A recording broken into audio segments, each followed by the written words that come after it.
Salam dəyərli şagirdlərim və əziz müdavimlərim. Gördüyünüz kimi, xalq şairi Bəxtiyar Vahabzadənin ev muzeyindəyik. Muzeyə daxil olduğumuz andan etibarən muzeyin rəhbəri Elşən müəllim bizi elə gözəl, isti, doğma münasibətlə qarşıladı ki, sözün həqiqi mənasında bu məkandan ayrılmaq istəmirdik. Sanki Bəxtiyar Vahabzadə özü bizi qarşılamışdı.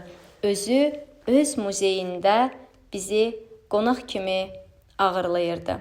Nə xoş təsadüf ki, biz Bəxtiyar Vahabzadənin poeziyasına həsr olunmuş bir verilişin çəkilişinin də şahidi olduq. Qeyd etmək istəyirəm ki, Bəxtiyar Vahabzadə 1925-ci ildə Şəki şəhərində gördüyünüz bu evdə anadan olmuşdu. Lakin kollektivləşmə əleyhinə Şəkidə baş verən xalq üsyanı, xalqın igid oğullarını Rus ordusunun amansızlıqla yetirməsi, atasının, əmilərinin həbsi kiçik Bəxtiyara ağır təsir etmiş, onun bütün sonrakı həyatında dərin iz buraxmışdı.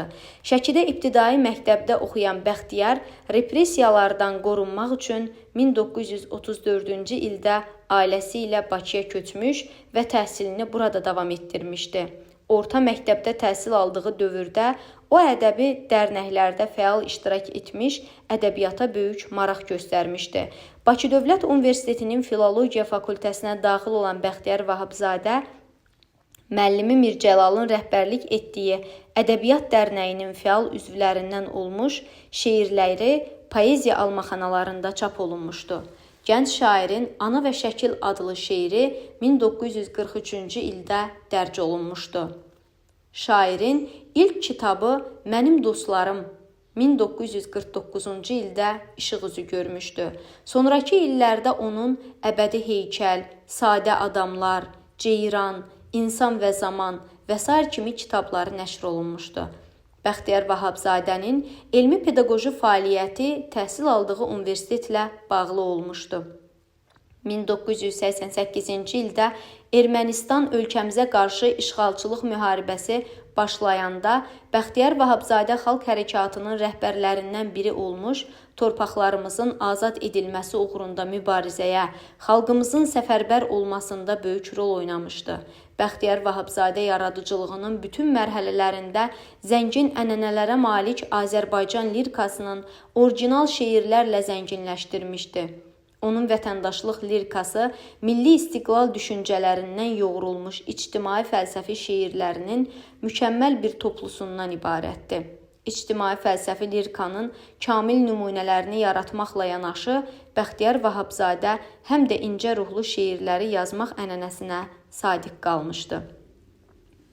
Müstəqilliyin möhkəmləndirilməsi uğrunda gedən mübarizə günlərində şairin meydana çıxmış Ömür qatarı, Mən aldanmaq istəyirəm, Sənsizliyin içində, Borcludur və sair kimi lirik şeirləri xalq şairin yaradıcılıq imkanlarının tükənməzliyini nümayiş etdirir. Müharibə dövrünün ovqatı ilə yazılmış Ana və Şəkil şeirində övladını cəbhəyə yola salan ananın keçirdiyi hisslər tərənnüm olunur.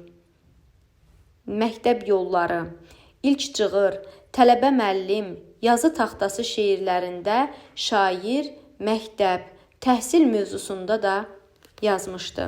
Bəxtiyar Vahabzadənin lirikasında vətəndaşlıq duyğularına, ana dilinə həsr olunmuş şeirlər mühüm yer tutur. Vətəndaş şeirində insanın vətən qarşısında borcu təsirli bədii dillə xatırladılır. Ana dilli əsərində isə şairin doğma dilimizdə danışmağı ar bilən insanlara vətən çörəyini haram bilir. Eyni zamanda şairin yazdığı latın dili nəinki Azərbaycan ədəbiyyatında, hətta keçmiş Sovet İttifaqı miqyasında da milli azadlığın vacib şərtlərindən olan ana dili uğrunda mübarizədən söz açılır. Bəxtiyar Vahabzadənin poema yaradıcılığı mövzu problem əlvanlığı ilə də seçilir. Onun ilk poeması Məhəmməd Hadiyə həsr olunmuş Xəzal bülbülüdür və bu əsər 1942-ci ildə yazılmışdı.